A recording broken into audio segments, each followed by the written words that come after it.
Hey everyone, Jared here once again for XDA TV. So for all of you Android fanboys and girls out there looking for more ammunition to hurl at your iOS loving friends and family members, here's a list of 5 brand new features in iOS 10 that already existed in Android.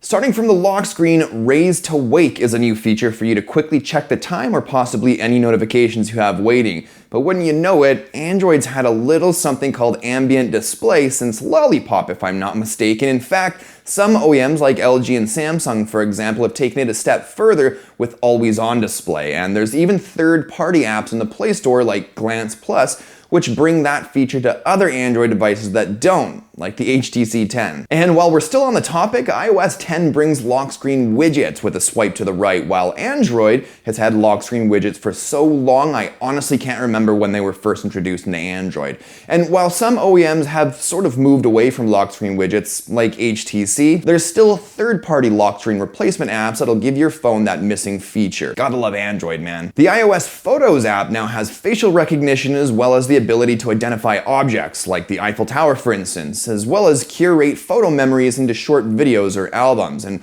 while Google's Photos app isn't specifically Android is Google, so as far as I'm concerned, it counts. Anyways, point being, Google's Photos app has had those same features for a couple of years now, if I'm not mistaken. And what's funny is that the Google Photos app is and has been available on iOS. Okay, number 4 made me laugh pretty hard. iOS 10 finally brings the ability to clear all notifications. Yep. That's right. Now, I know for some of you that haven't ever used an iPhone, the thought of not being able to clear all notifications in one fell swoop, or tap in this case, boggles your mind, but previously you could only clear certain chunks at a time or individually remove notifications, but now they get the same painfully logical and much needed clear all feature that Android users have been taking for granted for I don't know how many years now. And finally, for number 5, for iOS 10, Apple finally, and silently I might add, enabled the ability for the user to uninstall system apps.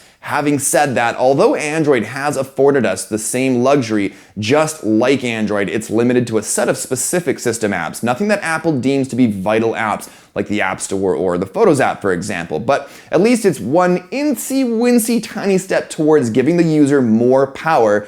But as you all know, they have light years to go until they come even close to the power that Android gives the user. Anyways, that should do it. Hopefully you got a kick out of this video. If you did, show us some love and hit up that like button. And if you're new to the channel, hit that subscribe button for new videos every week. And if you'd like to see more from me, including my upcoming iPhone 7 and 7 Plus reviews, hit up my channel link in the video description. But thanks as always for watching, and I'll talk to you all in the next one. Cheers.